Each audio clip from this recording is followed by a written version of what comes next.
Views and opinions expressed in this production are those of the individual and do not necessarily reflect the official policy or position of Shooters Nation or our sponsors. Information provided on this show is not a replacement for legal counsel or professional training. Listener and viewer discretion is advised. This is especially true on live shows.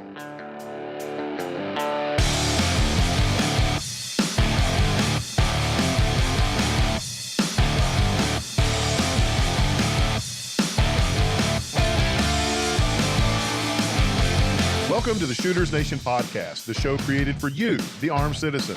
Join our hosts and subject matter experts as we talk about guns and gear, practical training and knowledge, Second Amendment issues, and the firearms culture. Be sure to join us after the show at shootersnation.com and become part of the Shooters Nation.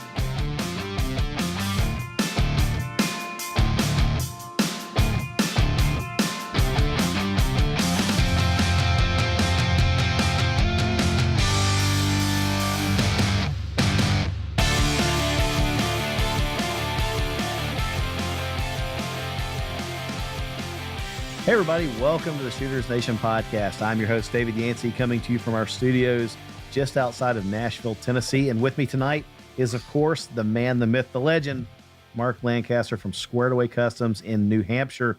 Good evening, Mark. How's it going? Good evening. Things are going well. It was a little brisk. It was -3 this morning when I was bringing Sawyer to daycare. But other than that, things were good. -3. -3 today. Snow on the ground? Oh yeah. Yeah. Which is basically like rock at this point. Okay. It's so freaking cold, and it was, and then later on today it was almost 30. So it's, you have warm days and cold days, and then it gets really cold in the night. So everything turns to solid. Oh, like a snowpack. Yeah, that sucks. Yeah. So Tennessee, we don't deal with that. Does this stuff ever go away until spring, or is it pretty much? No. Typically, if the snow, as soon as the snow lands, most likely it's going to be here till spring. Wow. Okay. Yeah. But then sometimes, a couple of years ago, we had a brown, we didn't get any snow till after Christmas. No kidding. Which is pretty rare, but it happens. Yeah. Well, but it's not like when I was a kid either, because when I was a kid, we'd go deer hunting, and I remember walking through snow to my knees, and that's kind of what we had this year, but it was very rare. I haven't had snow like this in deer hunting season in a long time. They're saying that we're going to have a pretty rough winter. I don't know. I haven't seen it yet. We had the snowpocalypse almost happen to us this past weekend. Had a trip up to the old home in Kentucky and got to see my oldest daughter graduate from college. So I now have another nurse in the family, and which means I am probably sunk as far as healthcare advice goes for the rest of my life. Sunk in the sense that I'm going to get it from both sides. I got the wife and got the daughter, so I'm not going to escape it. I'll always know what I'm doing wrong. So, and you just totally age yourself to the whole audience. Yeah. I mean, it sucks, right?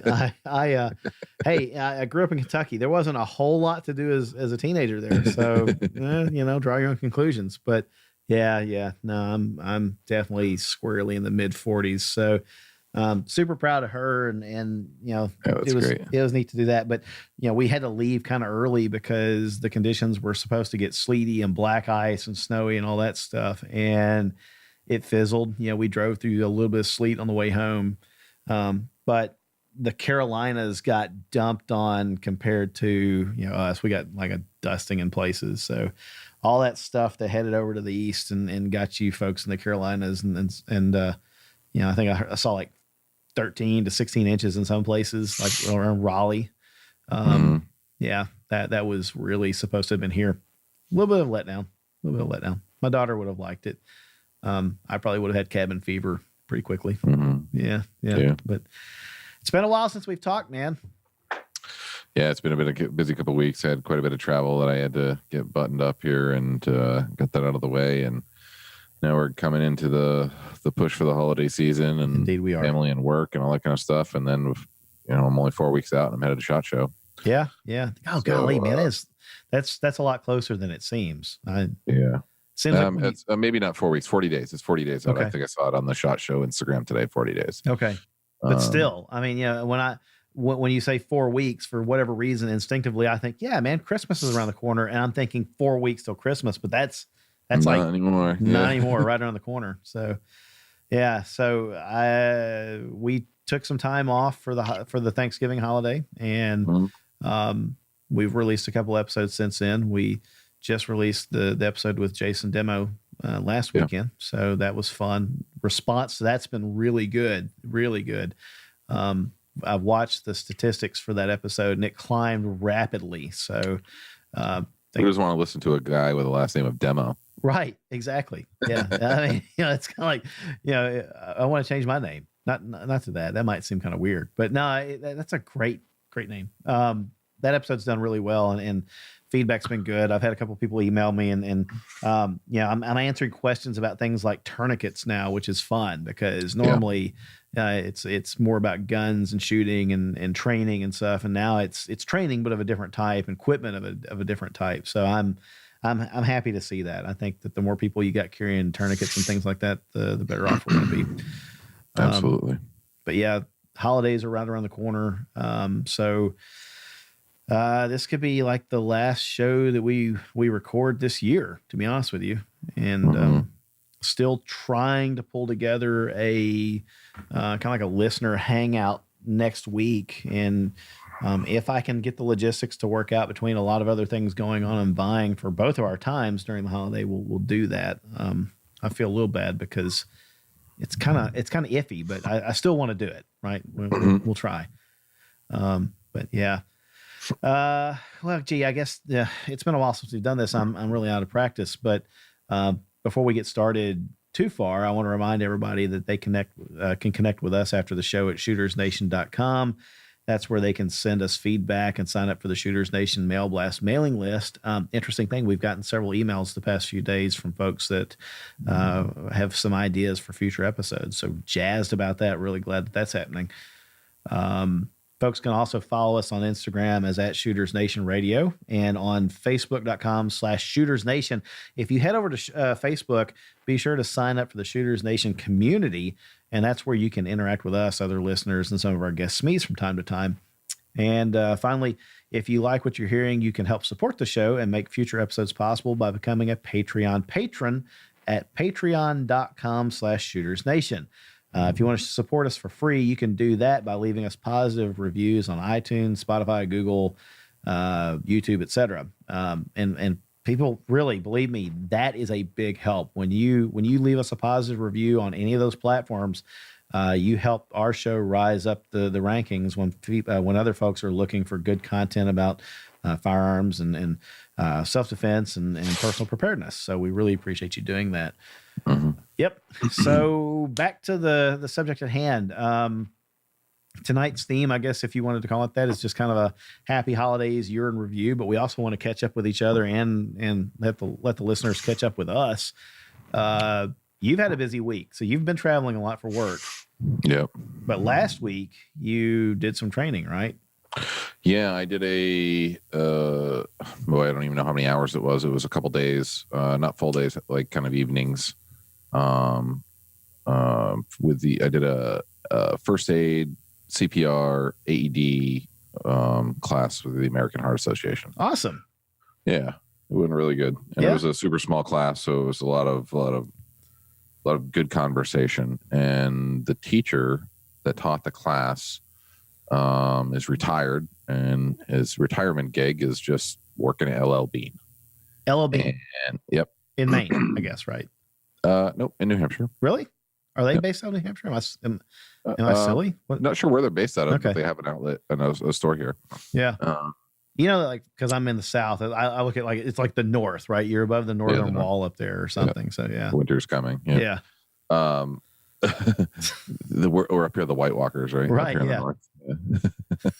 Yeah. So the cool thing about this guy is he was he's very, very big into first aid, wilderness, and paramedic. He's all kinds of stuff, and he was a park ranger out west for a long, retired doing that stuff. Way cool. And he's also like a big diver. He was a rescue diver, a whole bunch of stuff. So he had a lot of real world experience supporting a lot of what he was teaching. Very cool. And that was really awesome. And I got more from listening to his stories than I did from, well, that's probably not accurate, more, but I got a lot from just listening to his stories and the way that certain situations went down versus watching kind of like these little tidbits of 5-minute cheesy crap on TV that the Right. American Heart Association makes him play. Right. You know what I mean? If he could have just sat up and taught the class, I probably would have enjoyed it a little bit more. It was still fantastic. I still got a lot out of it.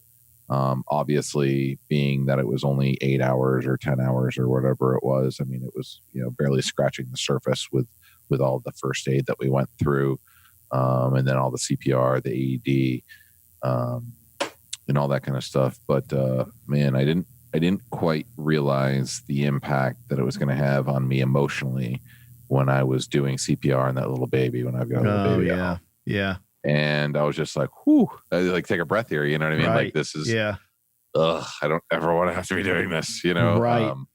It was, but at the same time, I was like, I'm really glad that I'm doing this. Yeah. That's what awesome. I mean? Cause so it was fantastic, and it was definitely a hook. You know what I mean? Like, I need to be doing more of this. Right. It was definitely a hook for me. Just like when I shoot guns, man, you learn stuff, and learning stuff feels good. Right. So you want more. So it was definitely a hook, and I'm going to be doing some more one-on-one stuff with this guy, Dan. I think I'm going to reach out to him and get some other stuff. And then, I don't know if we mentioned it before on the show, but I'm also the vice president of the local gun range here. Yep.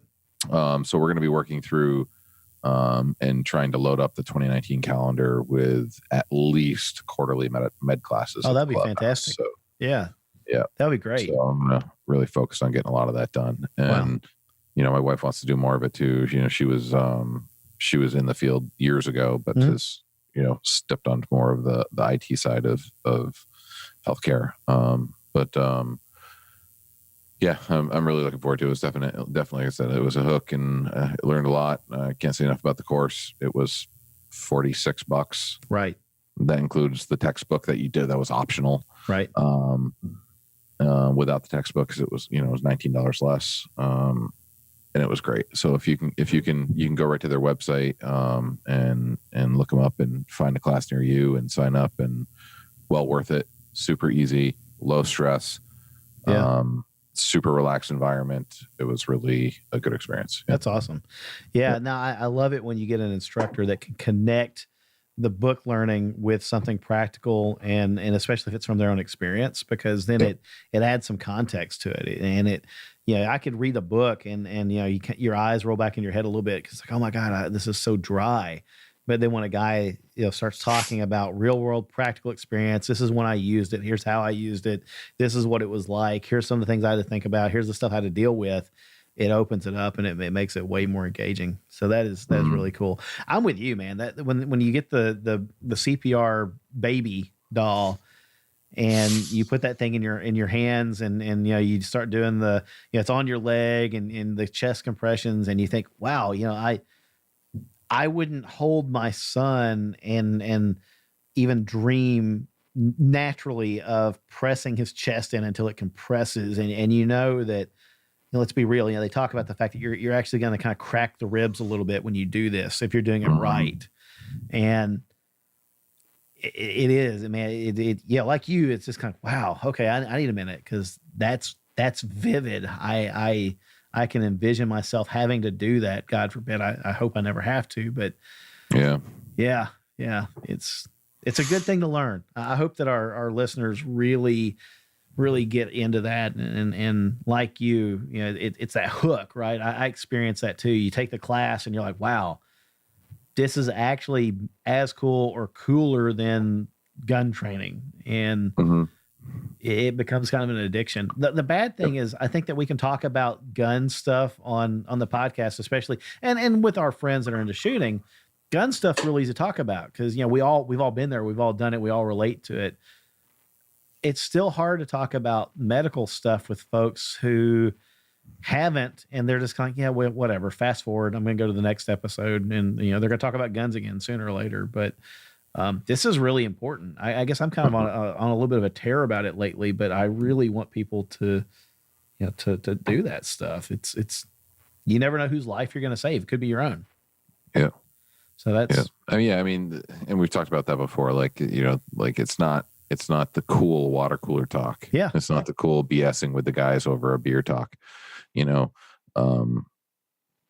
it's not as cool as talking about the guns. It's not Right. tangible. You're not going to talk about how cool your med kit is. And if you are, it's going to take all of 3 seconds and then Yeah. you're done. But talking about the latest and greatest Ruger Gunsight Scout that I just bought last week is a little bit more fun to chat about. Right. Well, we can talk about that too. So yeah, that's awesome. I'm glad that you did the med class. That's fantastic. I really hope that you never have to use it, but now you got it. It's, absolutely. Yeah. It's just another tool in the bag, to carry around with you that, save life just same way as, a gun could be used to save a life. So, so tell me about the Ruger Gun Scout rifle. I've seen these before. I know that, maybe tell the listeners also about the theory behind it, what the genesis of that rifle project was. Excuse me. Yep.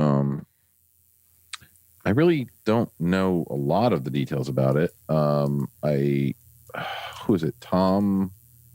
Well, Jeff Cooper was Jeff Cooper. That's what it is. Jeff Cooper. Yep. Jeff Cooper was the kind of he didn't design the actual scout rifle, right? Just that model through Gunsight. Well, yeah, no, I think you're right. And it was kind of like, what the scout rifle, as I understood it, had been around for a while, right? And so what Jeff Cooper kind of, I guess, formalized was what he felt like was the one rifle to have if you could only have one, right? So he was kind of trying to take the best of a fighting rifle and a hunting rifle into something that, had to be small and lighter weight, which, we're still talking about fairly, in his time, lighter weight compared to like an Enfield or an M1 Garand or something like that, right?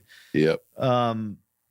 But small and light enough that you could carry it around with you all day on a hike or whatever and it not bother you. But, he wanted something that was accurate and, versatile. And frankly, in today's climate, it doesn't look as threatening, quote unquote, as an evil black rifle or AR or something like that would, right? Mm-hmm.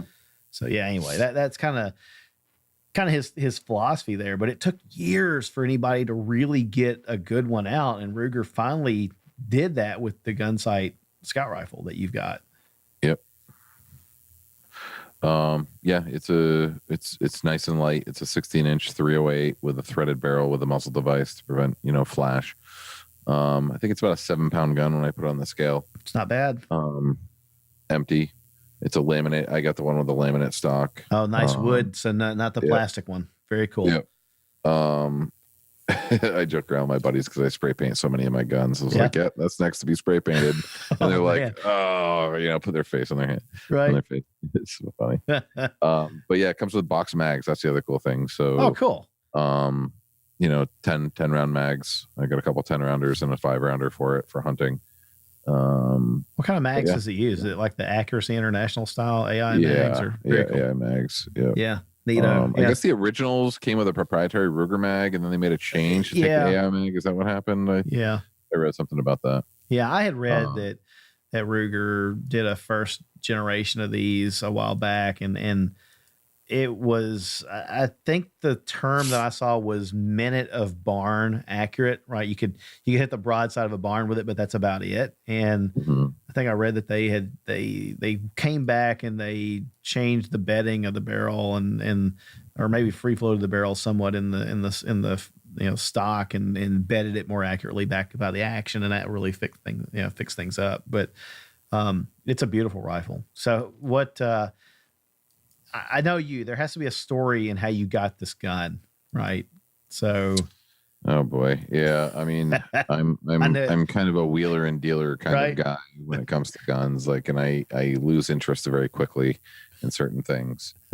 And man, are we gonna make somebody feel bad? Like, is the guy that sold you this? Is he gonna hear this episode and feel really bad now? Or no? I'm just like, I can say like what I traded for it, but then like, how many generations do I need to go back to learn like what I really have into it? You know what I mean? Yeah. Like 9 generations of trades got me this Scout for $40. You know what I mean? This once was a flashlight type of thing. Right. And I'm really good at that. I always up, and I just don't do the deal unless I'm doing better. The $40 Scout rifle. That makes me sad and happy at the same time.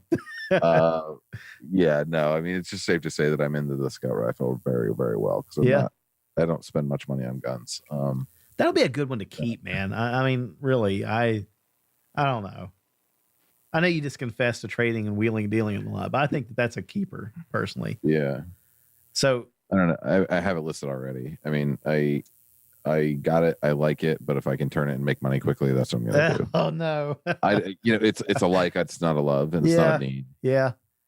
So it's got the has it got peephole sights? Is that what I remember seeing? So yes, this has it has a modified pick rail system on the top that goes all the way from the scout position all the way to the rear peep sight. Okay. So it's pick rail the whole length. It's about 19 inches of stretch, probably about 14 or 15 inch rail section, and it's a peephole in the rear, and then it's got like an AR style front post with with the ears on it. Yeah, with the ears on the sides. Yeah.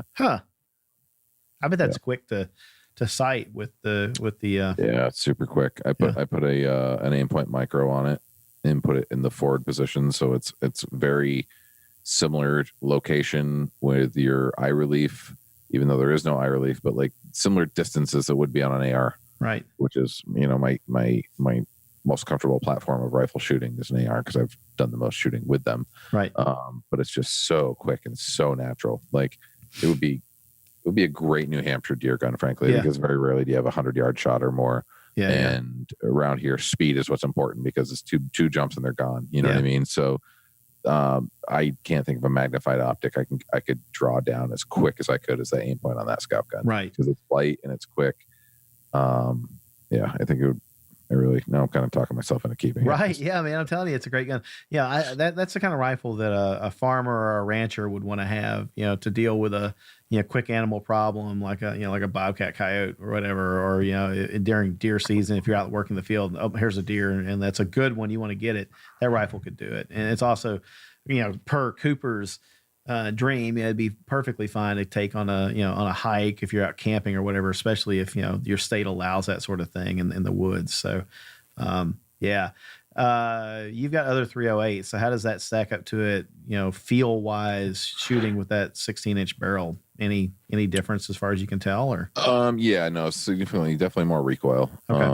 Definitely more hello, like here you are, But my other big 308 is a 26-inch bull heavy fluted Remington 700. Okay. Suppressed with a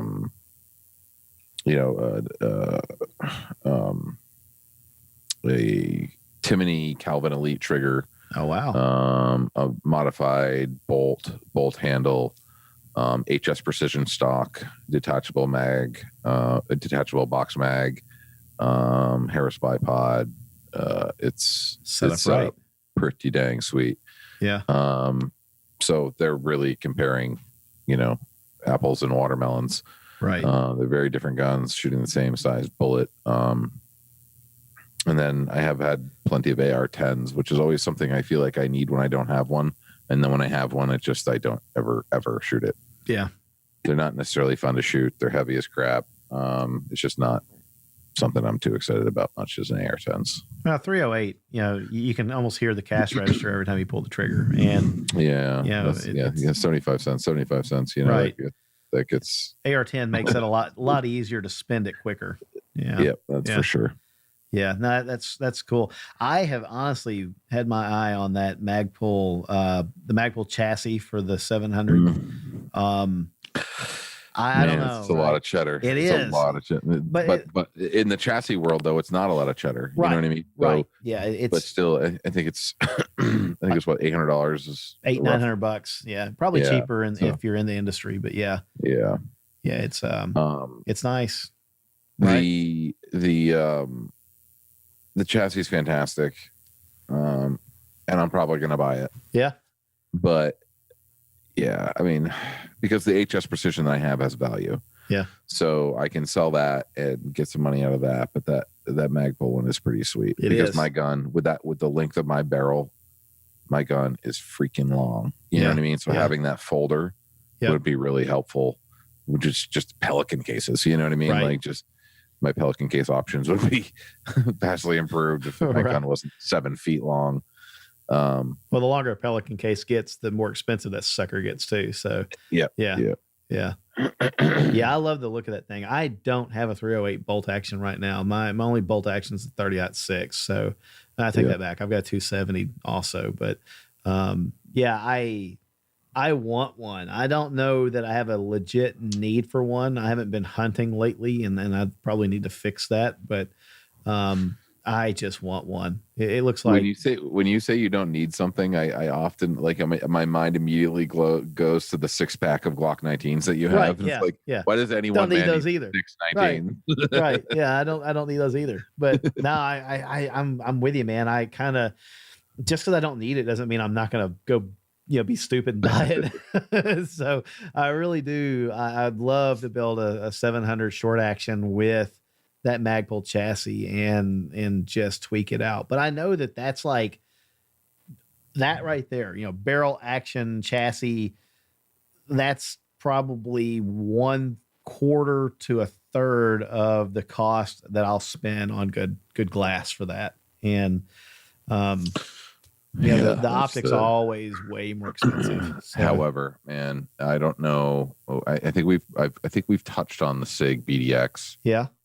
But we have. Now there's data starting to come back, and they are awesome. We're talking about the one that has the like the aiming system involved in it, the Bluetooth. So basically, it's a rangefinder, scope, smartphone, Bluetooth tree. They all connect. They all talk to each other. Right. So you go into your smartphone. You say, "I'm shooting this barrel. I'm shooting this ammunition, this grain. My rate of twist on my barrel is this. The temperature outside is this." You enter all of this data into your smartphone. Right. Then you laze your target with your rangefinder. Okay. And then you look through your scope, and there's a dot where you need to hold. A red dot in your reticle that says where you need to hold. Takes so much of the art out of it. Well, the art's in the trigger pull. Yeah. Right? Yeah. The math is in the it takes all the math out. No, I mean, I think that's cool. It does. And I think that is actually fantastic because it makes it very accessible to people who might not otherwise enjoy it. And we've talked about this before when, especially men, when we go to the firing range or, whatever. And we want to be good at whatever we do. Right. And if we go to the firing range for the first time and we suck at it, we're probably not going to just be chomping at the bit to go back and do it again. And I think that system would really open the doors to people who've never done long range shooting before and give them an aha moment that is good and encouraging and makes them want to come back for more. Hopefully they get into the dark alchemy arts of, doing it by hand eventually, but I don't know, why the heck would you, if you could just let your smartphone do it? So me saying all of that, I'm on Amazon.com right now looking at the 6-hour BDX combo kit. It comes with the rangefinder and the optic. It's a 6.5 to 20 by 52 scope. Okay. How much is it on Amazon? I'm not looking. Don't look. I'm really not looking. Guess. No, I'm not. With the optic. And everything that I just told you that this thing does. You knowing what glass costs these days. $2,500. My guess. Somewhere around $2,500. $1,359. Seriously, half of what I just guessed. Yep. Right. Yep. Yeah. That's what made me just go on the spiel about it, is because you said, well, you got to spend so much on the glass. Yeah. It's like a natural. It's a law of things. I've got a $2,000 piece of glass look it up on Amazon on my 700 that I was just talking about now, and I'm really thinking about pulling it off to do this because I just want to try this thing and see if it really is this simplified. I'm literally typing this in right now and searching. Oh, there it is. Okay, so the Kilo 2400 BDX with rangefinder $1,359. Wow. Yeah. I wouldn't have thought. I mean, that price is about what I've seen, decent Vortex optics for, right? And so, that's surprising. That is really surprising. Yeah. Huh.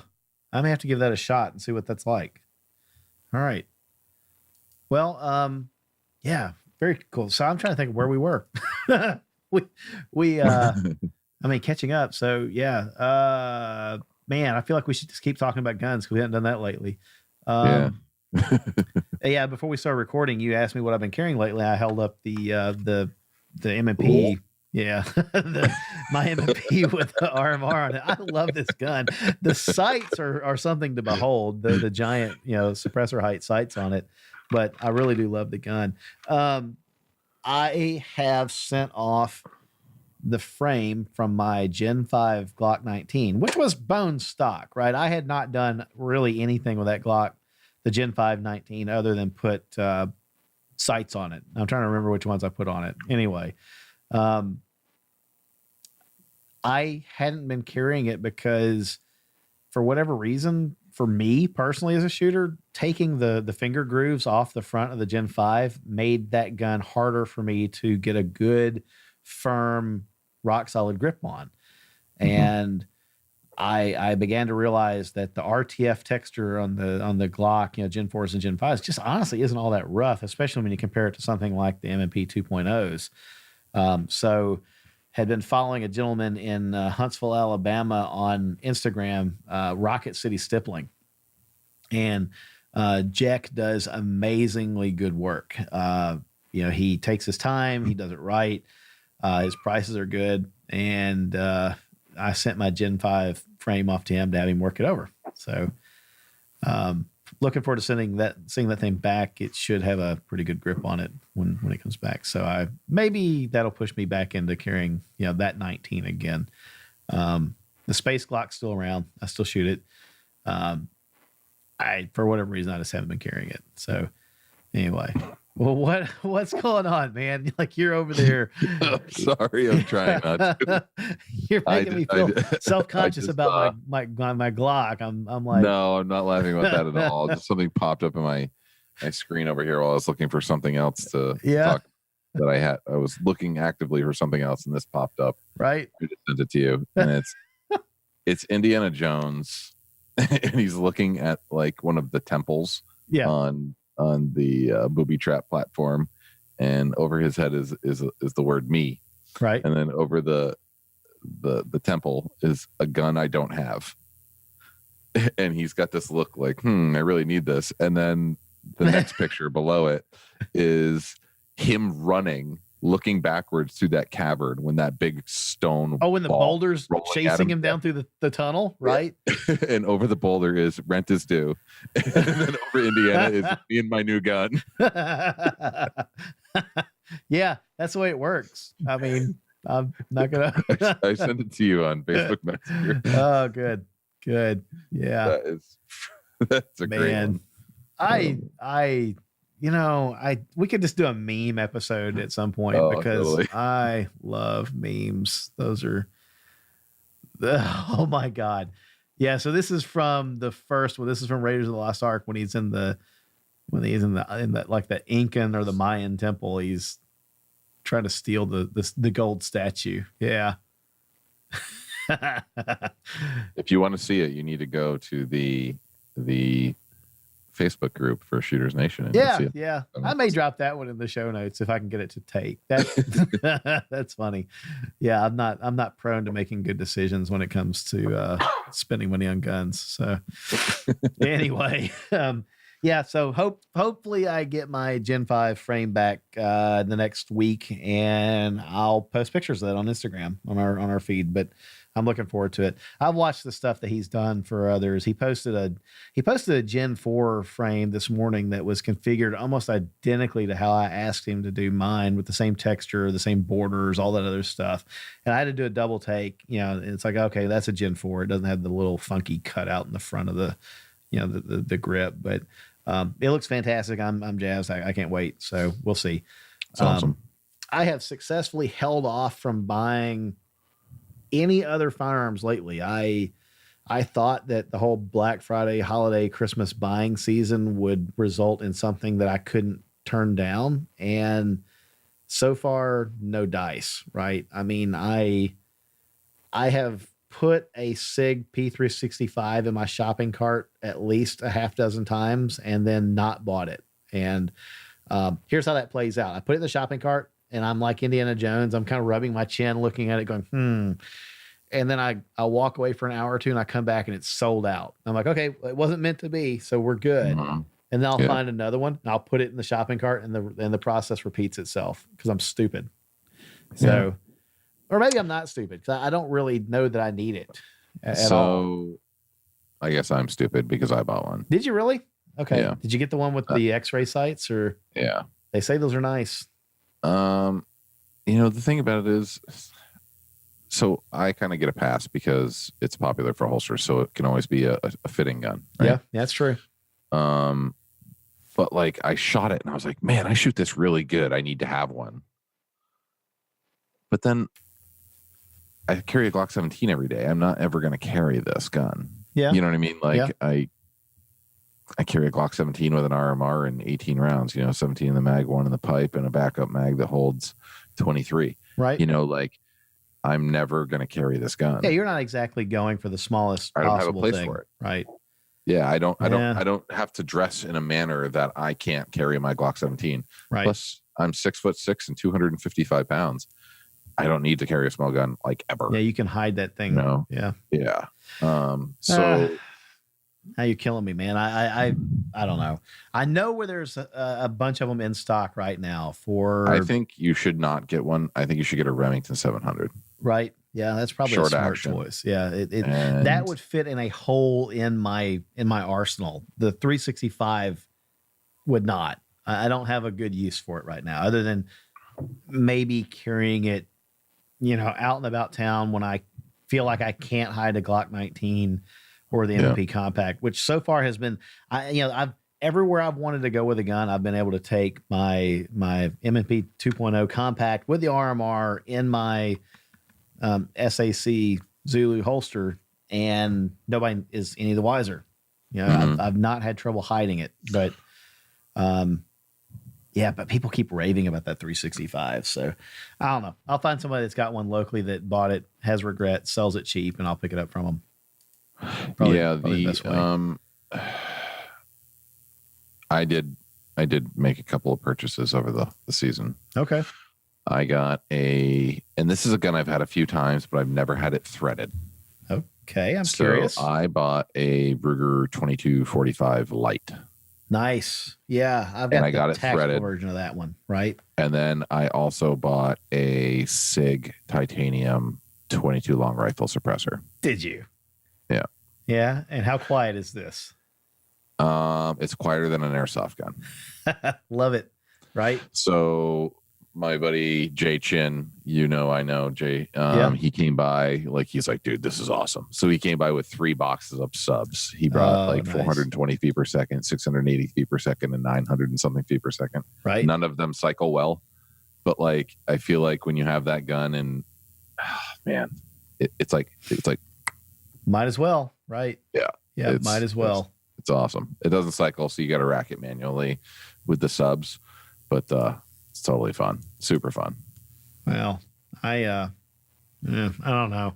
I'm doing bad things. I'm looking at the P365 again right now online. I need to quit doing that. I need to focus on the show and quit looking at guns I don't need to own. It's gross. It's a SIG. Yeah, but so you saw the one that a friend of ours posted earlier with the P229 and 357 SIG, the police trade-in. That one was tempting also. I did forward that to a friend of mine that listens to the show, and he's a big 357 SIG guy, and he's also just a big SIG guy. And I said, hey man, look at this. And he wrote back and he said, I mean, it's this tacky. He said, I'm gay for SIGs, right? And I said, yeah, dude, this has got your name all over it. And so I expect a report from him soon that he picked up one of these, but I think $400 shipped, and it's a lightly used law enforcement trade-in 229. So yeah, but it's $400 for 100 rounds of ammo for that thing. Yeah, but I guess can't you do the same thing with this as you can any other 357 or drop a 40 Smith & Wesson barrel in it, and now you've got fairly cheaper plinking, but yeah, you still got a 40 though. You got 40. Well, speaking of 40s, I did see, and this was another one that was hard for me to turn down. And you would have really gagged at this, but several people are selling the M&P 2.0 Compact 40 for like right at $300 right now. And I thought, man, I don't really need that, but it's $300 for a brand new striker fired, handgun. So I don't know. I've got 2 other 40 caliber guns in my collection still, and that's it. I don't need it. So I have not bought that one. I wouldn't have been able to look myself in the eye in the mirror if I'd bought that, really, I don't think. But not going to judge anybody that does. But yeah, nothing else has really excited me. I saw that Palmetto State Armory has released the Gen 3 forged version of, hammer forged version of their AK. I know the AK community is going kind of bonkers over that. And I've got a Gen 3 gun that has got the cast trunnion, I guess, or no, the machine billet trunnion. I've had no problems out of that. It has, I'm watching it closely every time I shoot it. I'm not seeing any cracks. I'm not seeing any fatiguing or anything like that. So until it falls apart, I'm probably not going to replace it because it's a freaking AK. But, I saw people are excited about that one lately. So I guess it's noteworthy. Trying to think of what others that I've seen lately that people are just jazzed up about. Oh, remember we talked about the, who makes it? The Alien? Yes. Yeah, that one. I saw a price on that the other day. They're talking about like $5,500 for that silly thing. What? Yeah, right. My brother sent me a link to that. He said, "Hey, weren't you thinking these were cool?" I was like, "Yeah." He's like, "Look at the price." Like, it's not that cool. So $5,500. Dude, like $2,000 would have been a poke for me. Right. You know what I mean? Like, I don't know, man. That's a lot of money. I was thinking $1,500, right? Because I kind of had it in my mind up against that Archon Strike B or Archon, however you pronounce it. And I thought, I'll look at it and I'll really consider it in the $1,500 range because it's pretty neat and it's innovative and everybody says it shoots really flat. That thing better come with a servant, at $5,500, right? It better come with a guy that loads your mags and shoots it for you better than you possibly can with free ammo. for $5,500. Like, I need a gentleman's manservant with that gun. So that was just insane. I will try to find that link again to substantiate the claim that I just made. But, the thing I saw was $5,500. And I was like, no way. So I don't know if that's like a limited first edition or if it comes dipped in gold or what, but $5,500. So I can do a lot of other things with $5,500. I can buy a lot of SIG P365s for that and a Remington 700. So yeah, that was pretty nuts. Man, I don't know. So how about this? Are you hoping for anything special under the Christmas tree this year, gun related or, I put something, I put the Mantis. Oh, cool. Right. Yeah. Yeah. Very cool. Because if I'm going to be spending more money on med than I am gun. Yeah. So I thought that this might give me some help, and like some really good trainers are supporting this product. Oh yeah. Yeah. Some really good instructors are supporting this product and giving it the nod. So, I'm hoping it's going to do well for me. Other than that, I didn't put a lot of gun stuff on my list. Yeah, no, not really. Yeah, no, I'm with you. I didn't either. I didn't ask for much. My wife knows that if I want it, it's probably going to show up in our house sooner or later. So I think she's just kind of giving up on that. And I've told her, I said, hey, Christmas, it's don't worry about me. And it's not magnanimous. I'm not. It's just I don't have anything that I'm really after right now, and I know that she's not going to frown at me if I find something later in the store or whatever online that I really like. It's just nothing has really excited me yet. And I'm teetering on this P365 thing, even though I have no legitimate need for it. We were talking before we started recording about that, the Nomad 9 frame. I still kind of want to do one of those for the Glock 19 slide that I've got laying around from where I built the Space Glock. With it, I kept the frame, and I put a Suarez International milled slide on it to build it was my first RMR gun. So I've got a perfectly good slide, barrel, sights, and I bought a complete lower parts kit for a Glock 19 from Ike or Big Tex Outdoors. And I've got the stuff I need. I need a frame. So I don't know. We'll figure that out at some point. I'll probably try to get you to get one of those for me. That way you guys can press some Kydex around it too at the same time. But that's we get Ike on the show too. Yeah, I think that'd be fun. He just from what I've seen of him online, looks like he's got a good sense of humor, and that'd be fun to talk. He's a good kid. He runs a very, I'm not saying there's a lot of dishonest business owners out there, but he runs a very, very honest business. Yeah, you know what I mean. Like he he's ships very quick too, man. Real transparent. Quick. Yeah, and he ships very quickly, and he loves his customers. Yeah. And I really appreciate that about him. It's good to see somebody that's out there in the industry getting after it and doing all the right things. I mean, he's busting his butt to take care of people. And, I see him answering questions on Instagram and Facebook all the time. And, so he's all in on that, and it's good. It's not like a hobby business for him. He's really getting after it. So I like seeing stuff like that. Mm-hmm. So, I mean, that's kind of, I don't know, for me, I'm not really doing much or not hoping for much as far as gun related stuff for Christmas, which is kind of sad, I guess. We did a fantastic Black Friday holiday shopping episode, had good feedback on that. The metrics on that episode, it's done really well. It was very popular, which I'm very appreciative for. I think folks must have shared that out with their friends and family. That's what we were hoping that they would do. So here in a week or two, it'd be good to get back together. We'll ask the listeners, hey, what have you guys, what'd you get? And I'm going to be interested in hearing that. So hopefully that helps some folks out. The wife and I did do one other purchase, though, kind of like for ourselves. Yeah. And this one was kind of stemmed by she's a 4 or 5 day a week gym goer. Okay. Yeah. And I'm just not. I've never really needed to be, but as I'm approaching 40, it seems that I actually am going to have to start being. I know how that feels. It's depressing. Yeah. But so we bought a Peloton. Oh, the bike. Yeah. Yeah. How you liking that?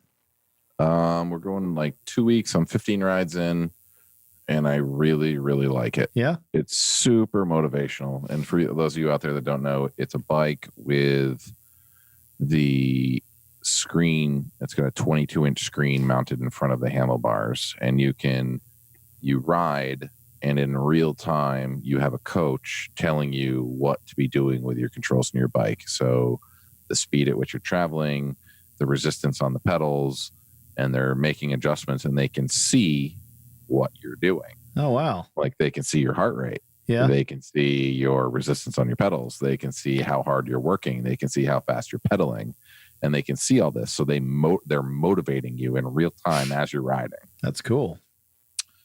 It's a really great system, and it's one of the few exercise things in home that I've ever found that I'm enjoying. Yeah. How long of a ride are you doing on that? And I asked that not knowing jack about cycling, right? I don't know. I did 18 miles yesterday on a lunch break. Okay. Yeah. Yeah. My ass is sore as hell. Right. It's bad. And they tell me it'll get better, but done, man, yeah. Oh man, it hurt. You're cracking walnuts. Yeah. Well, it's not the muscle though. It's just from the sitting on the seat. Okay. Yeah. Sitting on the saddle. Because it's a very thin, not very padded saddle. And right.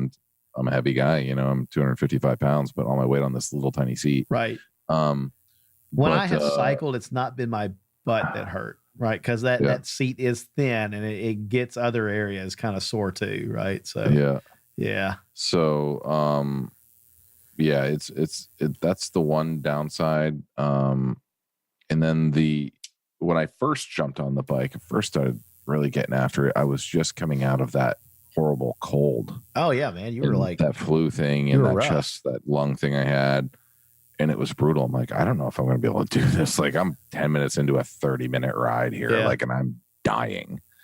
And of course, I've got the chest strap with the heart rate, right? And that connects It's to calling the bike. 911 for you. Yeah, it's connecting to the bike as well. I'm like 9 minutes into the ride and I'm at 109%. Right. Like, I'm not going to make it through this Yeah. ride. Like, I'm going to fall off this bike. And Tell my story. I'm gonna die. but I'm still taking my inhaler and my lungs are feeling much better and I'm doing much better. But man, it's really great to jump on that thing. They play loud, like fun music that you can search for rides by the type of music that they play. Oh wow. Right. Yeah. So you can get on a hip hop ride, or you can do a 70s rock ride, or you can do a 90s rock ride, or you can do a country ride, or whatever you want to do. And then you can pick your instructor, and then you pick how long you want to ride for and how aggressive you want it to be. And then you jump into this ride and you do it. And man, I crank out a ride and I do, 18 miles and bust out 700 calories on a 40-minute lunch break. That's pretty cool. Freaking awesome. Yeah. Yeah. Yeah. That's way more exciting, honestly, than the rower, right? Because I've been getting after the rower again lately until I got sick the past few days. That was fun. I'll spare the listeners that one, but the stomach flu is a rough thing. Yeah.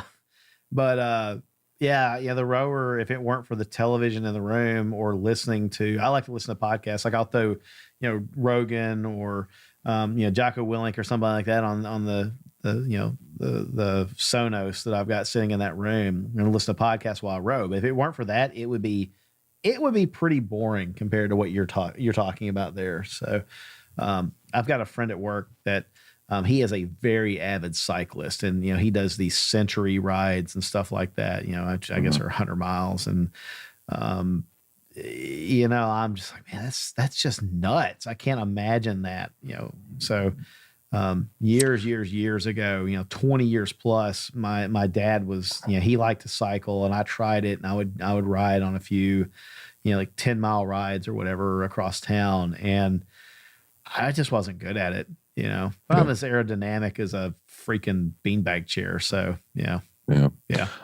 So Nordic Track right now has a very similar thing to Peloton in a rower. With green and like coaches and a motivational type of thing. But like, I kind of want to get into the rower because it's much more of a full body. Yeah, it can be. Yeah, for sure. Yeah. I've like the Peloton's got space for some 8-pound weights. Oh, you know what I mean? But like, I'm a big dude. I have a pretty strong upper body. Like, I have to do a lot of reps to make 8-pound weights. Do me a bunch of favor, Right. Yeah. That's pretty cool. I know that, again, my friend had talked about the Peloton before as far as a training aid for, off season. And, it's legit, man. I guess listeners are like, what the hell, man? Why are you guys talking about rowers and bikes and stuff? But frankly, it's part of the system. What stemmed it was the episode with Rich Graham. Right. Yeah. It's part of the system. I mean, exactly. I was thinking about Rich in that episode that if you're as much a part of your self-defense system as the gun is. So it's very important. Very important. That's cool, man. I'm interested in hearing, how that's working for you in a few months and, after you've gotten, really into it and stuff. I think it's cool. When you're doing your rower, do you do a MyZone, like a fitness app at all? I do. I run the fitness app on my iWatch. So I've got the Apple Watch and it kind of does its thing. And the computer on the rower will link in with Bluetooth. And so, it's reading all that stuff. So, so they say that the watch gives a pretty good one, but like these chest straps, bands, that strap and wrap around your chest, are a lot more accurate. And they really give you like a great chart at the end, and you're like, yep, this is when that hill in the ride, this is, and you can see all of it, and it breaks it all down, your calories burned, so on and so forth. It plots you and but it also connects to the bike. Right. So that the bike is also knowing what I'm doing. Yeah. And like the coaches, like when you're riding in real time, if they see that you're not working and your heart rate is low and your resistance is low and you're not pedaling fast, they're going to bust your chops to get you. Oh, no kidding. They're going to give you some grief about slacking, right? Yeah. But if your resistance is low and your speed is low, but your heart rate's at 110%, they're probably not going to ride your ass. Right. Yeah. I mean, they're just kind of let off a little bit. Right. But if you're at like the 96, they're going to push you. Yeah. That's and cool. They do that. And it's really, really great. Very cool. I've really been enjoying it. Very cool. Yeah, that's neat. Again, I'm anxious to see how you guys are liking that in a few months. I'm pleased that I'm still doing the rower. I did take some time off during the summer, just because it got busy and I was outside and active anyway. But after the days started getting shorter and the nights started getting longer and colder, I'm back on the rower and really went after it hardcore, earnestly this past week. And I could tell that I'd been away from it for a while. I made a mental effort to push myself further and longer each session I did. And I probably went a little bit too quick, but it wasn't bad.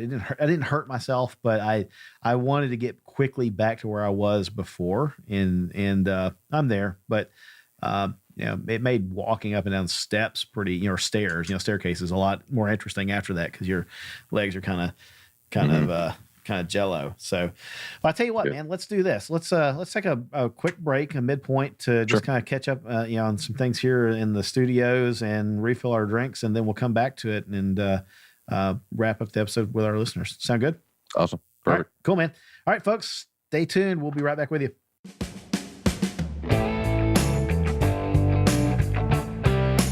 Hey folks, David here. Did you know that there is more to the Shooters Nation than this podcast? Mark and I are working hard to knit together a community of well-informed, responsibly armed citizens who are well prepared to face the worst days of their lives. We would like to invite you to join us and the other listeners on our various social media outlets and become an active part of the Shooters Nation community. You can find us on Instagram as @ShootersNationRadio. And if Facebook is your thing, you can find us there at facebook.com/ShootersNation. While you're there, be sure to click on the link to join our Facebook Shooters Nation community. And as always, you can head over to shootersnation.com for more listener resources.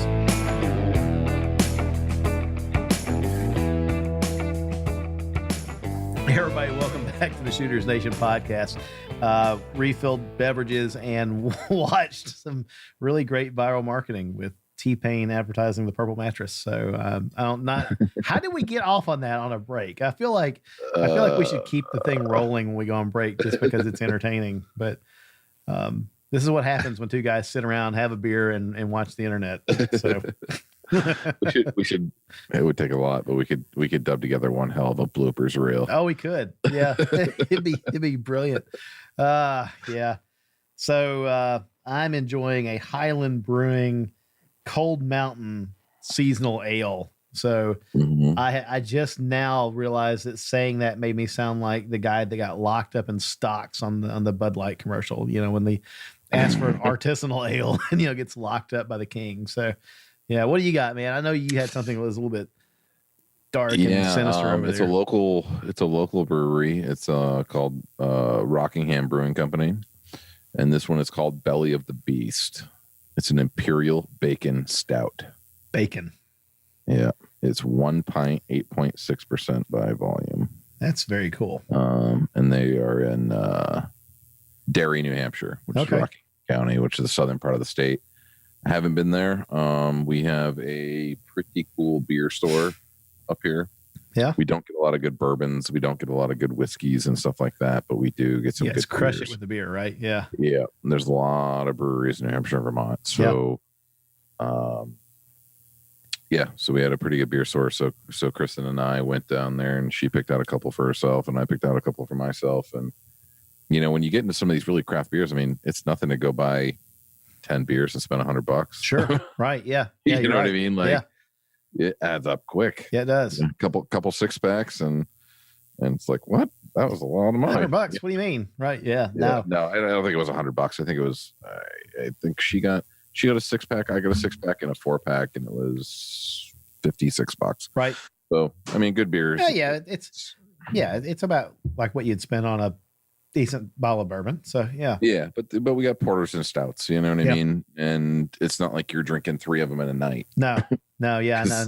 Well, that's cool. So you guys hit the same kind of beers that we normally do. This Cold Mountain is not my normal fare. I'd heard good things about this, and I like Highland Brewing Company. So this is good. I mean, it's a kind of a amber crisp, winter type ale. But when you said Vermont, immediately I thought about Magic Hat Brewing Company. Yeah. And I thought about the one that they used to do in the winter called Howl. And I haven't seen that in years. And I mentioned that to the wife the other day. I was like, oh, you remember Howl? And she's like, oh, I remember Howl. That was so good. So I mean, we're normally dark beer, darker the better kind of beer people. So yeah, I was an IPA guy for a long time, and frankly, I just got kind of IPA'd out. Yeah, I just had a little bit too much of it for too long. And now the most frustrating part is you go to any convenience store, any grocery store, or anything, 75% of their offering is IPAs. Yeah, it's like eating a pine tree. Just too much. And you can't find a stout to save your life unless it's a Guinness. Right. You know what I mean? Yeah. And then the rest of it's the Coronas and the Land Sharks and Bud Light, Coors Light, Bud White, all these. I'm just like all that stuff. Yeah. You're basically your choice is IPA. Yeah. And it's frustrating. Yeah, I'm not big on IPAs. Imperial stouts, porters, that kind of stuff. Darker the better. I don't gravitate towards the hoppy beers at all. I think it's funny, right? So you're a lot like me in that sense that I think that people that like bourbons generally gravitate towards darker beers. I think, yeah. So, and the people that don't like bourbons, I don't know what they get. Clear liquors and, Seagram's wine coolers, I guess. I don't know. So, all right. So let's see here. Hey, let's do this. So we had a guy email us, a guy named Dave over in, I think it's Fayetteville, Arkansas. It was kind of an abbreviation, but anyway, this is kind of funny. He said, hey, I've got a lot of family coming in for the holidays and have one aunt in particular who's very anti-gun. I'm sorry, he said pretty anti-gun and always wants to pick at that subject with me. Sorry, Dave. How do you guys recommend handling holiday conversations about guns with family members who might not be crazy about them? I'm glad we started drinking before we answered this one. Yeah. Yeah. Dave, that's what I would do. I would open a beer and I would think long and hard about answering that question with you on. So actually, can you read it one more time? Yeah, he said, I've got a lot of family coming in for the holidays, and I have one aunt in particular who's pretty anti-gun and always wants to pick at that subject with me. So it sounds like she's going after him about guns every time they're around. How do you guys recommend handling holiday conversations about guns with family members who might not be crazy about them? Yeah, I mean, you want to go first, or you want me to? Go ahead. Yeah. So I'm always of the opinion of kind of being the gray man when it comes to the gun. So the last thing I want to do is talk about it. I want to mind my business and deal with it. I mean, and literally, if I sense it coming up, I would literally get up to leave. Right. You know what I mean? Yeah. Like just go to the other room. It's like, I need some cookies. Right. You know what I mean? Like I have no interest in getting into that kind of pissing match with a relative or family. And it never ends well because I know my feelings, they know their feelings, and it's just it's really pointless. Nobody is changing anybody's mind. Yeah. That's just not going to happen. Right. So what you can do is just own that you're not going to change their mind. She may think she's going to change yours, but if you don't give her the opportunity to, right, I think that's the best for everybody involved. And I would just elude. Yeah. That's what I would do. Yeah. Honestly. Evade, duck, dodge, dip, dive, and dodge, or whatever. Yeah. Man. So we got this email today, and I thought that's pretty cool because we hadn't recorded yet, so I wanted to go ahead and get it in. Dave, if you're listening, I think I'm very much like Mark on that principle. I just don't really want to talk about it, and it sounds like if you know that she's going to pick at you about this, yeah, she probably figures she's got the upper hand, or she's wearing you down, or whatever else, and like Mark, I just don't think you're ever going to change somebody's mind. My advice was just don't talk about it. You just look at, Aunt Betty or whatever her name is and say, hey, I really am glad you're here for the holidays. I love you if you do. If you don't say that. But I don't want to argue, and let's just talk about something else, right? And just go with that. I just don't. I don't know. I think if somebody's curious and it's not Aunt Betty who's anti-gun, and they're just kind of curious on the fence, fine. Or better yet, instead of talking about it, if you got nice weather or an indoor range nearby, maybe say, hey, throw me a bone. Let's go shoot. You might like it, right? And take somebody out, and maybe that changes a mind or changes perceptions, or they just have fun, right? But the holidays, that's about spending time with family and friends and people that you care about, and enjoying yourself. I'd open the beer and I'd sit back and just not. So yeah. I mean, there's instances, and I can think of a couple that I've been involved in when it was less of a debate and more of an inquiry. Yeah. And if it's legitimately a person that may be very left, a person that may be anti-gun, but they're genuinely inquiring. Yep. I would handle that differently than if it came out like an attack. Yeah. You know what I mean? Like you and your guns or some BS like that. But if somebody came to me level-headed and genuinely interested in my point of view and why, I would be happy to have that conversation. Yeah. Yeah. And as soon as if and when it felt like it was escalating to something different, then I would just, kind of put my hands up and let's do a pause. Let's take a break. Get your spritzer filled up and I'll go get my bourbon filled up and right. I'll get a cookie and we can go to the other side of the house. You know what I mean? Like, right. Because I'm very interested and I'm very eager to educate, because I think a big part of the problem with anti-gun people is that they don't understand. Yeah. Yeah. My friend Steve literally is like, I'm borderline unfriending him because of his rhetoric and his BS that he posts on Facebook. And we were so close at one point, and it just amazes me how angry and how bonkers he gets with his political and his drama. And I'm just like, man, and we were having a conversation and it was regarding suppressors, and he literally thinks that they silence weapons, right? Like that they're silent, right? Like it's like Hollywood silent, right? I'm like, you have no idea. Like, and another thing he was talking to me about, like, is an AR and having the need to expend as many rounds as you can as fast as you can with an AR-15. And I have challenged him, and I'm just like, I will bring you to the range. I will shoot a 1940s lever action 30-30. Mm-hmm. I will hand you an AR-15, and I assure you, I will shoot more rounds more accurately than you will with that AR-15. Right, right.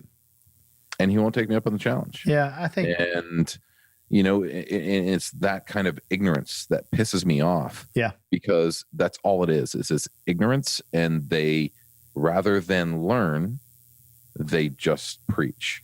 Yeah, right? I think that's what I was kind of getting.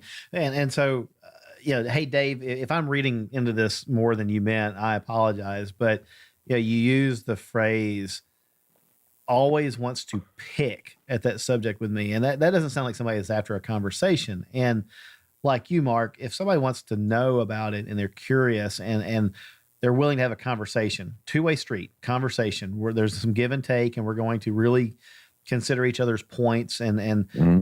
even if we don't agree, we're at least we're gonna value the opinion of the other person enough to not be a jerk to them, right? But picking sounds like something different. People pick at gun owners when they feel like they've got the upper hand for some reason, either the moral high ground, or they've got data, or they've got some anecdotal evidence that they feel like gives them superior position to come at you and then try to change your mind, or at least bash you down so that you're embarrassed by everybody, embarrassed in front of everybody else around you, and you tuck your tail between your legs and you kind of wander off beaten.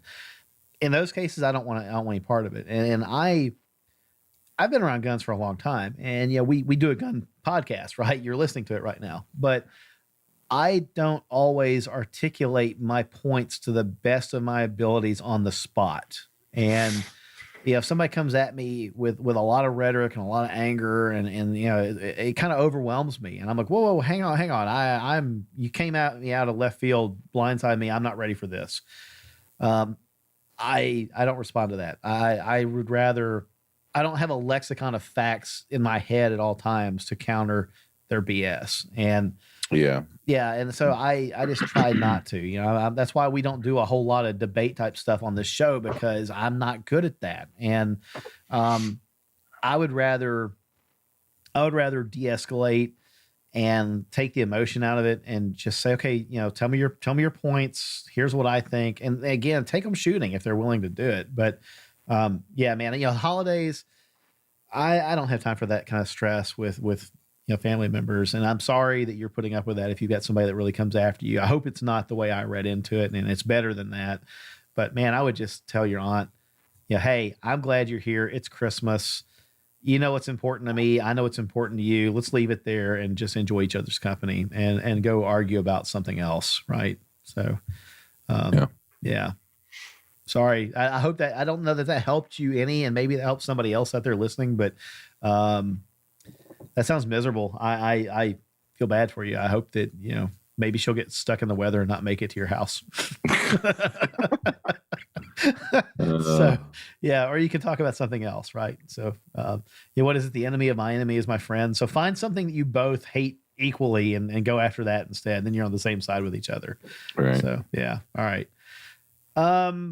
Man, so golly, I know that we kind of did a quote midpoint break, but I don't know how midpoint it is. We were kind of freeforming this episode tonight. I don't know. Do you want to talk about the year in review? I mean, kind of. I don't know. It's almost like a New Year's thing, but I was thinking, looking at where we've come from in 2018 and where we're at now, trying to decide what some of the highlights were, in my opinion. And interesting thing that you and I discussed before the show, when we kind of look at the numbers for the various episodes, honestly, they kind of all tell the same story, right? I mean, there's a few that peak a little bit, but like anything involving school shootings has been a very emotional issue for a lot of people. And so those episodes where we're talking about making schools safer and stuff like that, they spike a bit. But really we've been very fortunate that our shows, we haven't had any in there that were like, well, that was a stinker. We'll never talk about that one again. I don't know what that says about, us. I don't know that like we're just choosing, the right subjects, or it's just, we're talking about stuff that resonates with our audience. So it's hard to pick something that's like, hey, that's my favorite, or that's one that we really rocked it.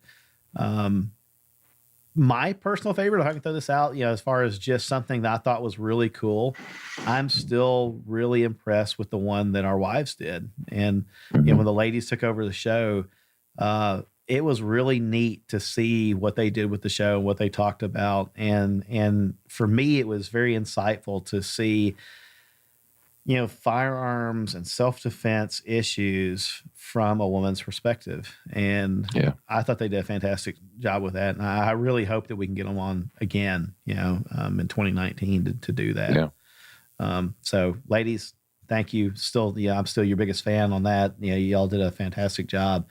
I don't know, maybe instead of talking about favorite episodes, is it easier to talk about favorite, some of the subjects that we talked about that, really that you liked the most? Or I'm as you've been talking here, I've been thinking like I've taken so much away from these conversations. I don't know that I can pick one. Yeah. You know what I mean? Like I don't have it.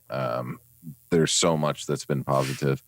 I really enjoyed conversations with Rich Graham, Jason Demo. I always enjoyed chatting with my friend Dan from Polymer 80. Ian Strumbeck from Rune Nation had some great stuff on, conversations regarding non-permissive environments. Yeah, absolutely did. William had some awesome, I really like the episode with church and schools. I feel like I'm reiterating every episode that we've done. We've had so many great ones. No, I mean, Tatiana had some good conversations with Tatiana. Yeah. I really like talking about the Girl and the Gun, that program that she's involved in. Right. I can't stress enough how important it is that we have our females and our children involved in this Very important industry. Yeah. Oh, man. I mean, yeah, you're right. There's so much, right? I mean, we had Tony Torrey on from Urban Survival Craft talking about just, getting a get home bag together and stuff like that. Yep. And that was eye opening. And for me, I think, what stood out about that episode was the difference that geography plays in that. And that's kind of a duh statement, right? But we have different issues here than you guys do up north and, with weather and such. And crazily enough, the Carolinas that just dealt with, pretty good snowfall, just a few months ago, they were dealing with hurricanes, and so there's such a variety of factors involved when you start thinking about weather and geography and that kind of stuff. So that was a fun one. Really like, Randy Harris, the subject about lights.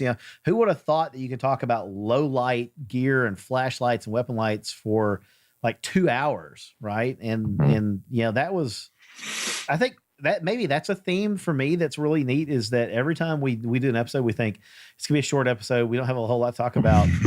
2 hours later, we're like, oh my God, we could go on for this for another hour or two. So, and Mike Cicino, he's a great friend of mine. Mike and I chat, I would say almost weekly. And like, he's one of those guys, we'll get on the phone. It'll be an hour. Yeah. You know what I mean? We will just talk. And, he's a great friend and definitely a mentor, somebody I will always look up to. But even having him on the show and listening to his multiple, hundreds and hundreds of years of experience that he has, right? The old bird dog. He's been around a while. He's been around a minute. And, he has seen some stuff with his long career in the Vermont State Police. And you think of Vermont, he doesn't get much BS, but I'll tell you what, there's a lot of guns in Vermont. And there's a lot of bad guys in Vermont sometimes. What cracks me up about Mike, and this might be a bit of an inside joke, right, for us, but when in some of the Facebook groups that we're in, when Mike speaks up and challenges some complete BS that's being held to strongly by people who've not been there, not done it, have just read about it or taken a class, and the guy teaching the class hasn't been there or done it either, it's funny to see how much difference there is between, baseless enthusiasm for a person or a school of thought or a training organization.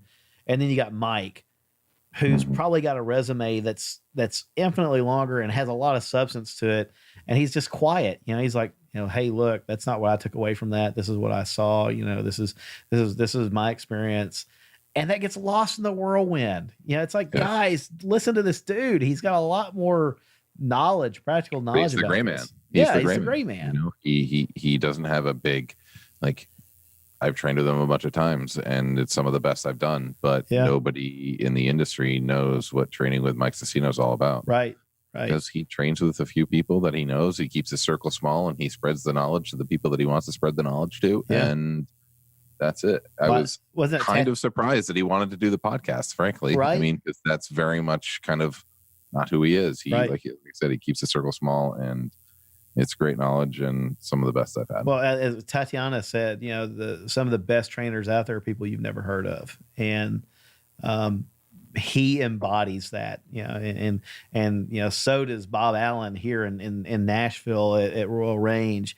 Really good guy. I've run into numerous people since that episode who have taken training out there with him and with the group, and they all sing praises about it. And he's kind of he and that organization are a Nashville secret. I mean, they're not secret in Nashville, but you don't go outside of Nashville and people aren't necessarily hearing about it, but they're doing fantastic training. I think that's what I love about this podcast, is encountering these people that you wouldn't have otherwise, and it opens your eyes and your mind to what's going on elsewhere.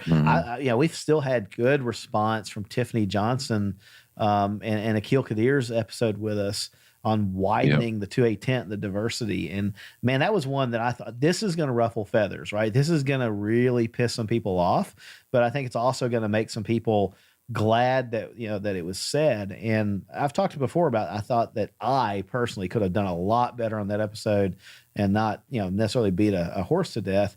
But, man, the response though from the listeners has not been that. It's been, no, this is great. Glad you said it, and I hope that it's open eyes to what it's like to be a quote unquote minority member, even though I think, statistically, let's be honest, none of us are minorities anymore. Really, I mean, it's, a good friend of mine says all the time, he said, if you look around yourself, the United States, our people, thankfully, we're kind of becoming, almost the same color, we're becoming a little bit browner as a country. And I don't mean that disparagingly at all. It's just that's a fact of life. But, when you start to see what these people, in minority communities deal with when they encounter law enforcement and they encounter, trying to become armed to protect themselves and protect their families the same way anybody else does, it's a little disappointing. And I think we've still got a lot of, ground to gain there as a country. Anyway, that's it's hard for me to look back at any episode here and say that's my favorite, other than, just I'm proud of what the ladies did with their episode. I thought that was really, fantastic. No, it was really good.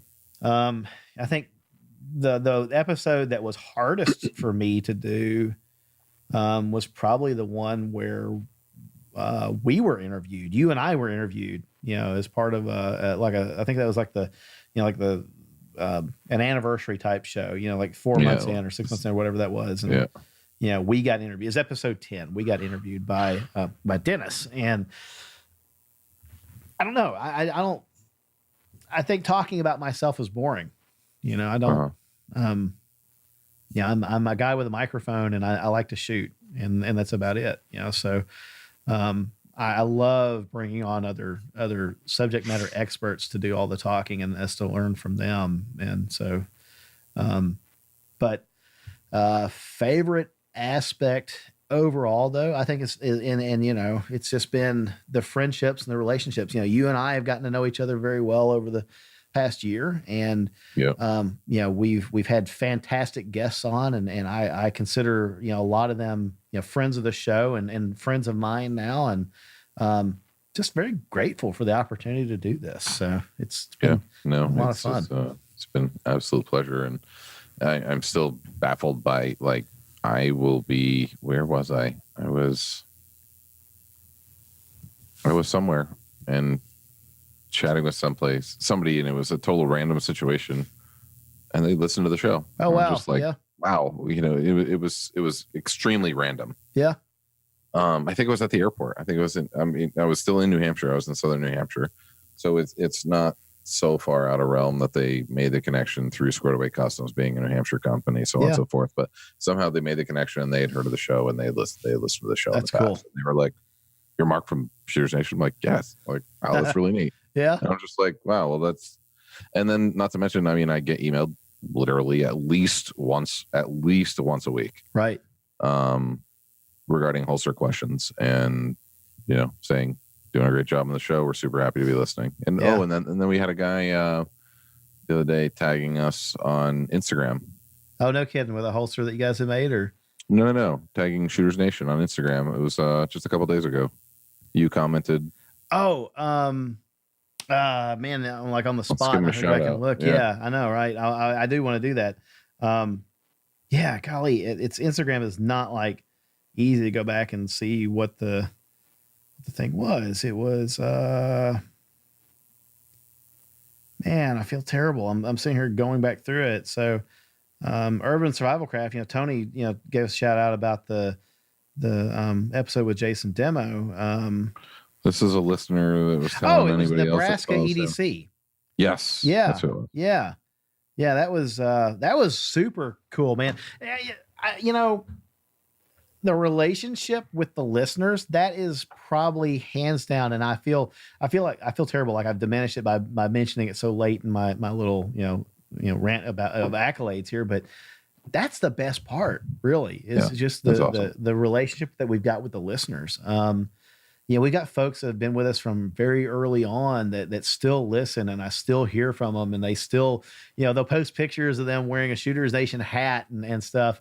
And I'm like, wow, that is really cool. I mean, like, I would not have thought that this little project of ours would do that. And, Man, yeah, I don't know. I want to be careful in saying this, and I don't want to throw rocks, but at a time when I see other podcasts and other social media changing their recipe, and I sense that they're getting frustrated with the shooting community, and that's driving some of these changes. I think I'm sad for them, right? Because I first of all, I hope that we never get there, but secondly, it's just like that's why we're doing this, is for the people that we're talking to. And I guess it gets old after a while hearing the same questions over and over and over, and you feel like you're trying to correct the same bad information time after time. I can see where that would wear on you, but you're here to teach. To do that. You can't get salty. You cannot get salty. And if you're if you're getting salty, it's time to hang up the hat. You know what I mean? Like it's not meant to be. Yeah, I mean, I don't know. I really gave a lot of thought to this because there's one show in particular that, and you know what I'm talking about. I don't want to mention names. That's not the purpose of this at all. But there's one that has done just volumes of good information for people. And I was really sad to see them change the whole concept of the show and lock it down behind closed doors to a great extent because of just that, of just being tired. And if those guys listen at all, I would just say this: reconsider, right? I say that because first of all, I don't feel like I don't feel competitive in any way. Even if we were, it has nothing to do with numbers or audience size or anything like that. Listens. I mean, granted, they're huge. They're way bigger than we are right now, but reconsider what you're doing because, you got into this for the reason I got into this, for the reason of trying to get good information into people's hands to help make them safer. Mm-hmm. You can't, once you get excited about a thing and you want to teach people about it and spread the word, not everybody's going to be receptive. And you're always going to have people that challenge, and always going to have people that mock, and always have people that ask very new questions. But that's good. If people are always asking new questions and it's not the same person asking the same new question over and over and over, that tells me there's always new people coming into this life, into this lifestyle, right? I think it's kind of like you can't expect them to come into your platform, listen to every minute of your content that you've been producing for the last 6 years, right, before they ask a question. Right. Yeah. I mean, it'd be like a college professor that teaches the same class year after year after year, knowing in his head, knowing in his heart that every year it's a new group of students coming in. They don't know the material. It would be like that professor being angry because the new class of students came in and asked new questions or newbie questions, right? You can't do that. Those people are asking that question because they're new to it, not because they're stupid or because your message isn't getting out there or because you're not effective as a teacher. They're asking it because this is a new group of people in front of you that haven't asked it before. And yeah, that's that. Anyway, I kind of went on a rant there that I didn't mean to, but it's just, we're going to keep doing what we do. Right. Mm-hmm. And I'm really thankful for those of you listening to the show. Mark, I know you are too. There's not a week that goes by that I'm not the new guy at something. And I'm grateful that the people that I encounter don't look at me and go, "You idiot." Why can't, how can you not know this? I don't know it because I don't know it. So anyway, yeah. It kind of went on a tear there, right? Sorry, but yeah. No. It's great. And I 100% agree. And, I just want to continue to grow the community too, like to have our own little community. Yeah. So, and like, I think the best platform is the group that we've got on Facebook. Right. And we talk about it a lot, but I just really urge you to join there. It's a really, it can be a really fun little thing. Like right now it's not growing nearly even a fraction of our listenership is on there. Yeah. That's kind of, when you very small fraction, right. It's surprising. When you look at how many thousands of listens we've got, those are unique people. Right. Thousands and thousands of listens, and they're not Yeah. They're not, Right. and our numbers in this group are very small. So Right. if you have the Facebook page, go over and join the Shooters Nation community Facebook group. And it's, an open forum. I just posted that funny Indiana Jones thing there. Every once in a while I'll post some gun porn and some funny GIF, and we can talk about show stuff. And if you have questions, it's a good place to post it there, and you can get to know us on the social media level as well. You know what I mean? It's a good platform. And I'll tell you what really helps, right? The more people that get in there and get active with us, and this is just a cold, hard fact of life, folks. The more people that are in there active doesn't do anything for Mark and I. What it does is it's going to make the subject matter experts want to spend more time in there, because there's only so many hours in the day and so many days in the week, and they have to spread their attention where it makes the most sense. And if our group is relatively small, we'll still have the gracious few that stop in and talk and chit chat with us and everything else, and we really appreciate that. But I can tell you, if I'm super busy, in high demand subject matter expert, and I'm having to figure out where to spend my time today, I'm probably going to spend it where I can do the most good with the largest number of people. It's simple economics in terms of time.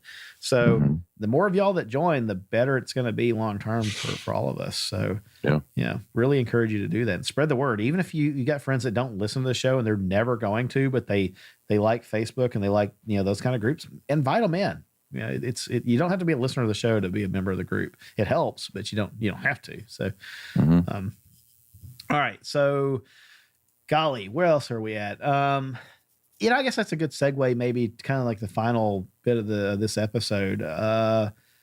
Vision for Shooters Nation in 2019, and we really haven't talked about this with each other yet, right? So this is going to be kind of cold turkey.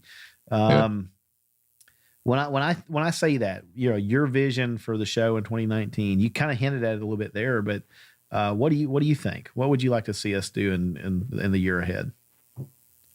I want to continue to press out the best quality information that we can. Yeah. And I know, I'm going to be more diligent in working to get those sorts of guests and SMEs here. Kind of a goal for myself. You know what I mean? It's being that it's a, kind of a side thing, and we're not making a bunch of money for this and so on and so forth. It's hard to take time away it's not that it's hard to take time away. It's really easy to not do it. Yeah, it's challenging to not put the time in. Right. Yeah, it's you're really right. easy to not put the time in. But it's a really great feeling when we get really good feedback on good guests. Yeah. And I'm not saying I know everybody in the industry, but I know a lot of people, and I am definitely going to put together some emails and really try and get you guys a bunch of really great SMEs on in 2019, and try and really focus on that a lot.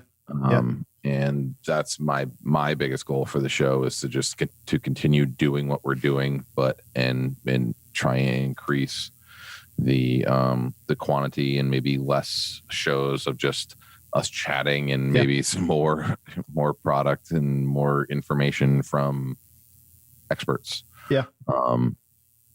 And not the saying that we don't want to do just us chatting and talking about bourbons and beers with our Amish buddy Jordan. You know what I mean? Right.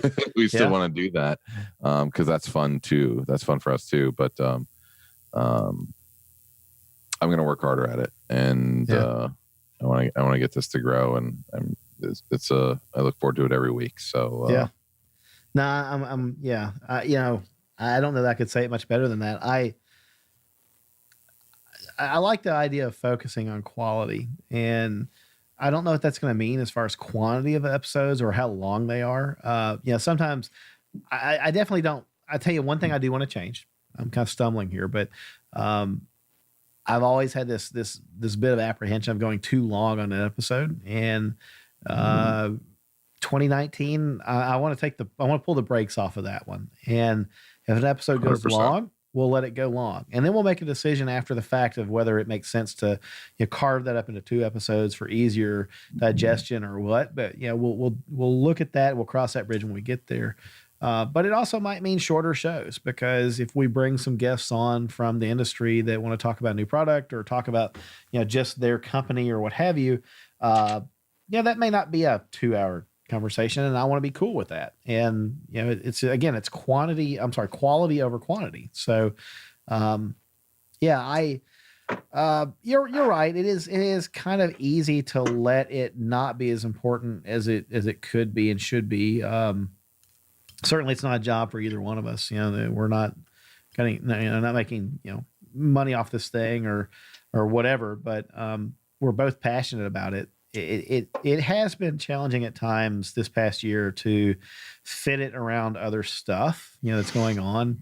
And I think I just want to be okay with that too. That our release schedule may have to, vary from week to week, month to month, based on whatever's going on. But I want to make sure that the quality commitment is there, so that when we do release an episode, the audience is very, excited and energized by it, and they see value in it. And we'll still do the fun things, and maybe that's how we fill in the gaps between it. Is the fun stuff fills in the gaps between the SMEs, kind of like we've done this year. But I think really I just want to see, I want to see us grow. I want to see, good quality information, engaging subject matter experts, topics that the listeners want to hear about. And maybe that's how we start is, folks, we really seriously want your feedback. Use the feedback link on the shootersnation.com website. Send us information, send us questions, send us subjects that you'd like us to talk to. If you're a subject matter expert and you're listening to this, do what the guys have done this past week and send us emails and say, hey, I want to come talk to you. We will want to talk to you first, and we'll try to get you on the show. It's not that hard. I think more, bigger, better, more quality, see the show grow, see the audience grow, see the community grow. And I hope that I get better at doing this. Right. So, yeah. But I can't agree more regarding the concern on the timelines and stuff like that of the show. Like, the content is there. If you think it's too long, pause and listen on the ride home too. Yeah. You know what I mean? Like, it's that simple. It's no different than clicking the next podcast in the list. Right. We're the fact that we feel, to have to rush something that's providing you good information seems silly. It does. And seems just as silly as if we tried to prolong something. Right. You know what I mean? To make it longer, to fill an hour. Yeah. I think we just do the show and it ends when it ends, type of thing. And I think that I think that the majority of the people aren't going to have a problem with that whatsoever. Yeah. The people I've asked about it, and podcasts, other podcasts that I like, are the same thing. They go Rogan has some that are 2 hours. He has some that are 4. He's the biggest podcast in the world. Right. Yeah. So. Yeah. I think in 2019, I'd like to network more with some of the other podcasters out there that are in this industry, and, get to know some of these folks, and hopefully can do some of that with, I won't be attending SHOT, you will, but I, really am planning on attending the NRA annual meeting in Indianapolis this year or next year. So, I'm looking forward to that. I want to hang out with some of these other folks and talk with them, because by and large, it seems like, from what I've seen, good community, very supportive of each other, and, just share ideas and see what's out there. I see common themes weaving their way through all these different shows and all these different podcasts and YouTube channels and stuff. And, I think it's pretty exciting. I think that folks are hungry for good information, and it's for me, it's just a privilege to be a part of it. So, yeah. Well, man, I guess it seems kind of weird to end a show on the note of saying, we'll let a show run as long as it needs to run. But, at the same time, we also don't want to just belabor it.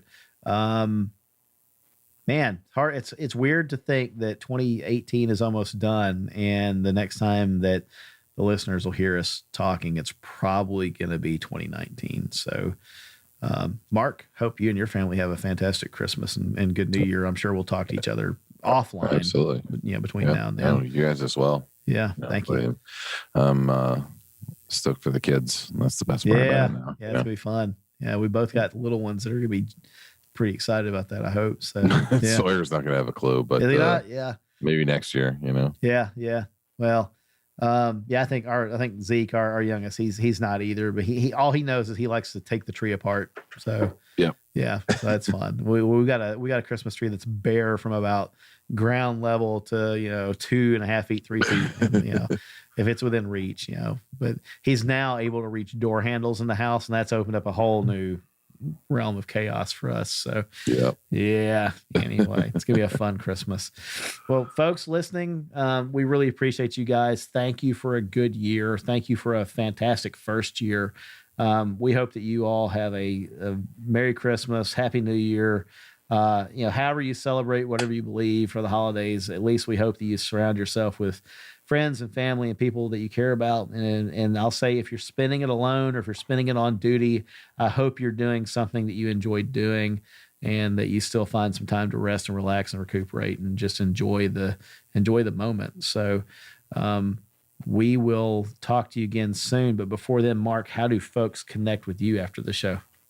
info@squaredawaycustoms.com is the best way to get me. Not always the fastest at returning emails, but I will get to it, I assure you. I bet Corey is pounding out holsters right now, people hoping that they get things by the holidays, right? So he's probably cranking out kydex like a madman. Corey has done more 12-hour days than I care to own up to right in the last few weeks. Yeah. Good dude, unsung hero. Yeah. Well, not really unsung. We've sung his song quite a bit on here. That's it, Corey. You don't get any more plugs from us, man. Get back to work. No more from us, Corey. That's right. You're done. Yeah, quit listening to podcasts and go do some kydex. It's the faithful Monday morning thing. I get to hear myself for another couple hours. He told me before. He's like, "Yeah, man, it's like it sucks." I think we missed it once because of a technical issue, and he was like, "I don't know what to do with my Monday." So yeah, sorry about that, Corey. We'll try to do better. Special thanks to our patrons who do directly support the show and make future episodes possible. Again, if you want to support the show, you can do that by visiting shootersnation.com and looking for the donate button, or by going to patreon.com/shootersnation. We definitely want to hear from you. Again, go to the website, look for the idea link, tell us who you want us to interview, what subjects you want us to talk about. The more you do that, the better we can make this thing for you guys. Lastly, connect with us over at shootersnation.com. Sign up for the Mail Blast mailing list while you're there. Click the social media links to go to our Instagram page, to go to our Facebook page. Join the Shooters Nation community on Facebook. Interact with us. It's as exciting as you think it is. And, we look forward to hearing from you guys. So that's it. It's a wrap. It's a wrap for this episode. It's a wrap for the year. We're still thinking that we're going to try to do this hangout, but I don't know that that's going to be recorded and released as a podcast. That might just be more for the people and less for the podcast. We'll see how that goes. Sometimes you don't want to record things like that to preserve the innocent. So it's a New Year's party. Yeah. It's a New Year's party. What happens in a New Year's party stays a New Year's party. So anyway, the good thing is it won't be live, so we can decide after. That's right. We'll decide afterwards. But anyway, folks, that's it. Thank you. Merry Christmas. Happy New Year. All that other fun stuff. We will talk to you again soon. But until we do, be safe out there.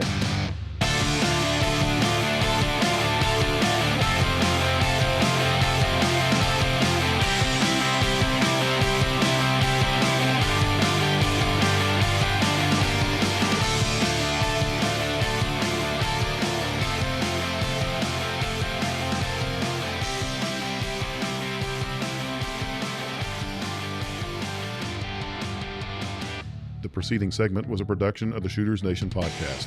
Visit us online at shootersnation.com.